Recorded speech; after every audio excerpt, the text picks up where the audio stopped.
Kita sa programa. This time, standby again all units. May bisita kita sa studio.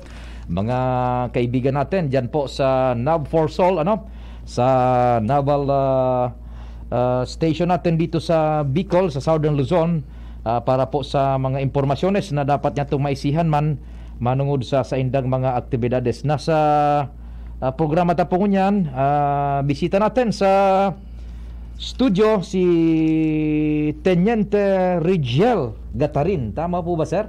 Teniente, yes, sir. No? Lieutenant po, sir. Lieutenant, tama, kung sa kwan, Teniente, tama ba yan? Yes, sir. Yes, sir.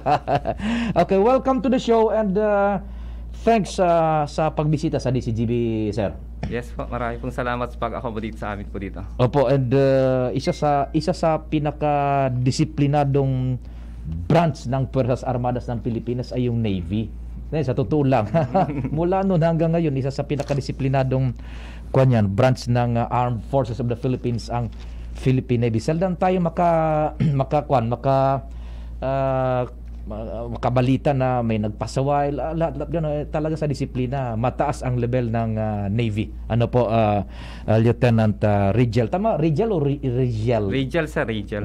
Taga saan po si Teniente? Taga Cavite po ako, sir. Cavite? Yes, sir. Mga Remulla ang andun. Yes, sir. Okay, sige. I've heard na meron kayo aktibidad itong sinasabing pag-exercise, pagsasama 2022, Teniente? Yes, sir. Sa mga nakikinig po, sa mga kababayan natin, ang Naval Forces sa Southern Luzon is magkakaroon po tayo this month po, from June 6 to 10, 2022, ngayong taong kasalukuyan, ng exercise pagsasama. Nagaganapin dito sa Albay Golf at sa Santo Niño, Bicol, Sorsogon. So, Albay Golf and hanggang dun sa Santo Niño, sa Bacon. Sa Bacon, Sorsogon po. When we say of Albay Golf, alin pong lugar ang sakop niya? Go ahead po. Yan dyan po sa may kalagitnaan po tayo dyan. So magkakaroon po dyan ng maritime exercises.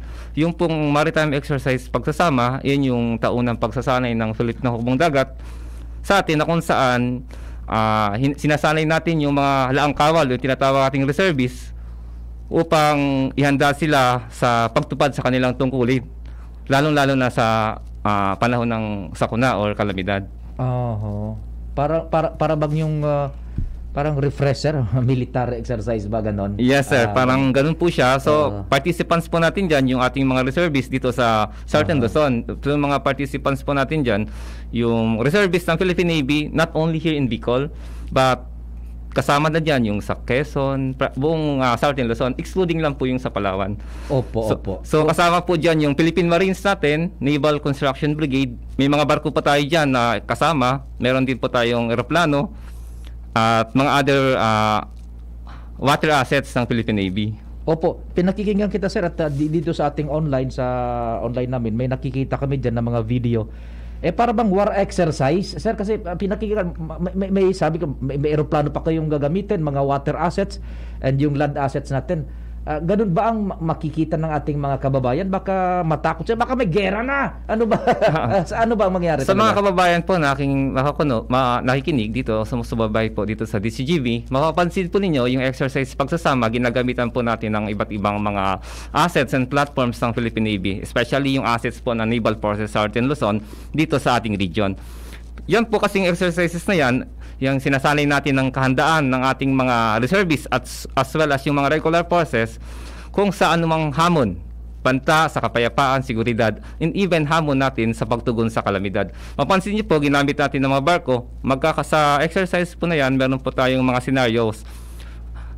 Nagkakaroon po tayong maritime interdiction operations sa dagat, mga piracy operations, at wag po sila mabibigla kung magkaroon man po dito ng mga live firing exercises, mga konting pagsabog, at yung paglaland o pagdadak ng barko sa lupa, may lalabas na mga sundalo at magkakaroon ng activities at may sasabog. Yan po ay parte lang pagsasanay po na kasundaluhan po natin dito sa Bicol region. Ayun, naitanong ko kasi comes June 6 to 10 dyan sa kahabaan ng Albay Golf, and that area is from, saan po magsisimula yan?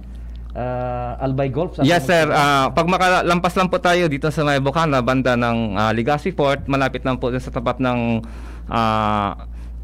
Sorsogon, yung baybayin po natin dyan po mangyayari. And nagkakaroon din po dyan ng amphibious landing, dyan mismo po sa barangay Santo Niño, Bacon, Sorsogon. Yan, kaya mas maigi na yun na naipaliwanag natin kasi baka sabihin, baka sinasakop na tayo, may gera na, mag-amphibious landing, merong parang mga gera-gerang mangyari. Yes sir, meron pong simulation na mangyari. May mga pagsabog-sabog din. Yes.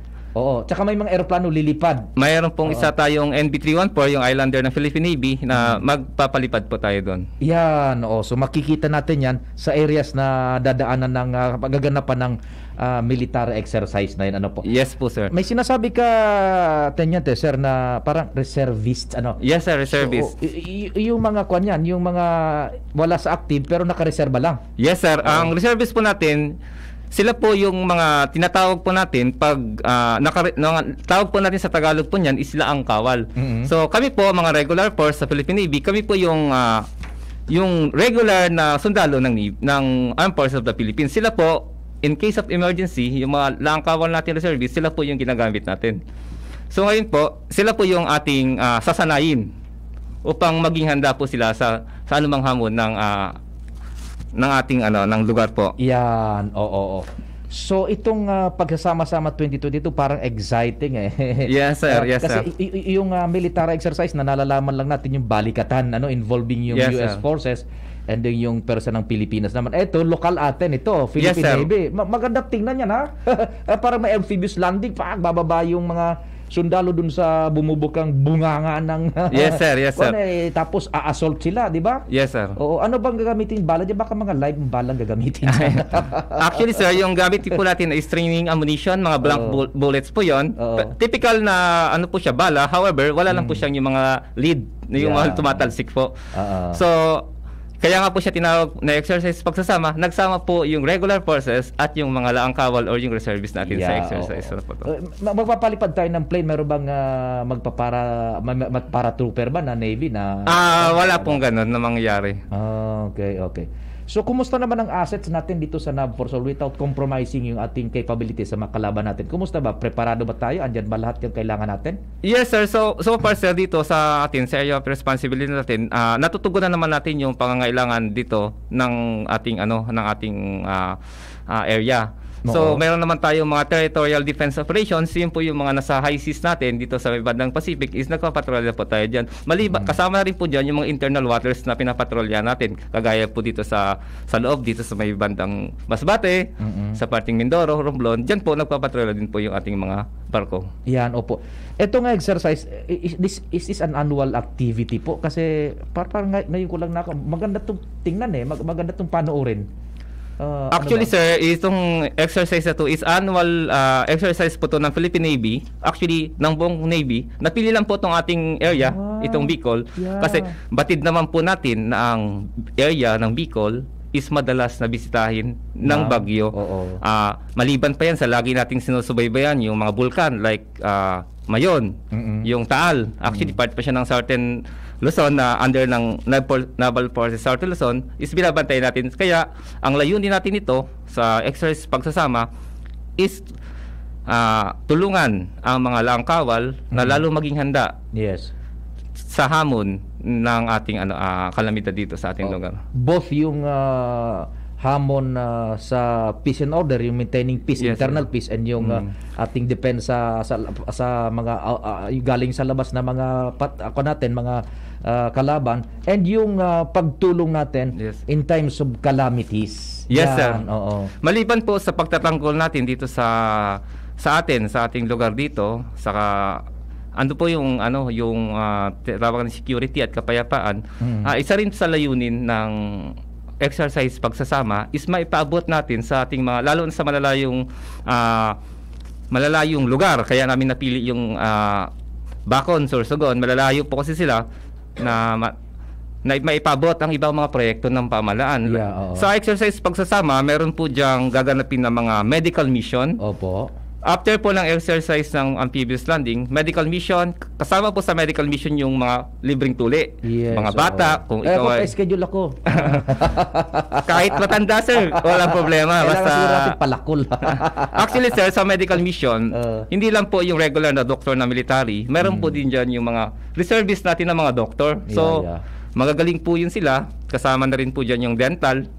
Dental mission, yung mga gusto magpalinis ng ngipin, magpabunot. Doon din po gaganapin sa may Barangay Santo Niño. Sa Bacon. Sa Bacon. Doon medical and dental. Medical, dental, meron din po tayong feeding program doon sa lugar na yon.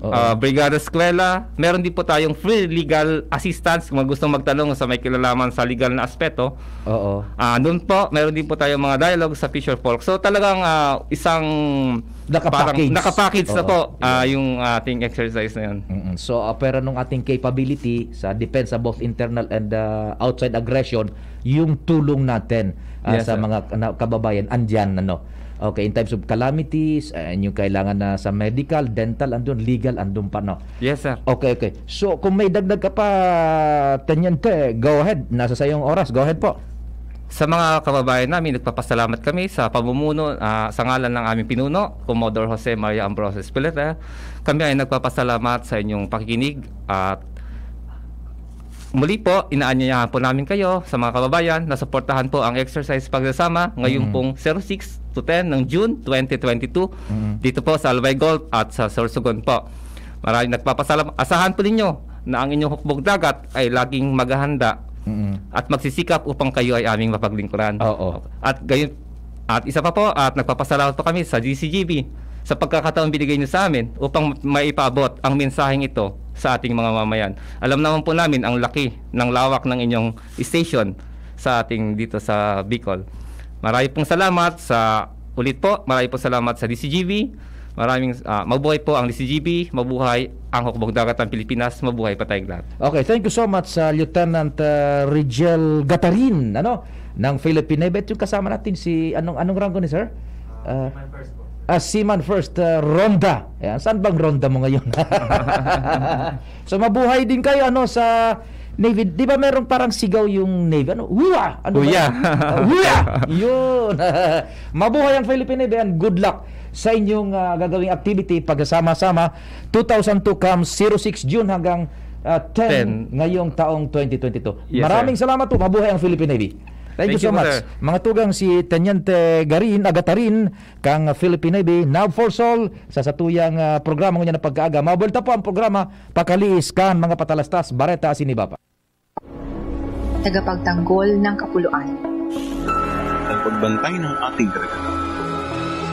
Nangangalaga sa kapayapaan. Naglilingkod ng buong tapang para sa bayan.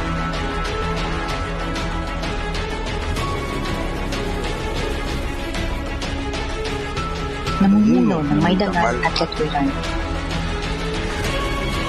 Para sa masagana. At mapayapang pamayanan. Sa dagat man,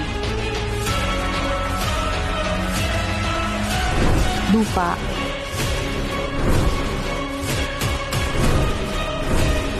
o himpapawid. kami ay laging handang tumulong At kumaban. Kami ang Naval Forces Southern Luzon, ang iyong hukbong dagat sa Timog Katagalugan.